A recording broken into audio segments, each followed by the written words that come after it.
अरे लमहराया जूरी पसरी है बबुआ हो। लमहर कुल परिवार है। लमहर बाटे तहरा पापा जी के नैया हो।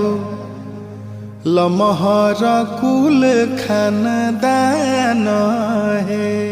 अरे लमहराया जूरी पसरी है बबुआ हो। लमहर कुल परिवार है। लमहर बाटे तहरा पापा जी के नैया हो। लमहर कुल खानदान है।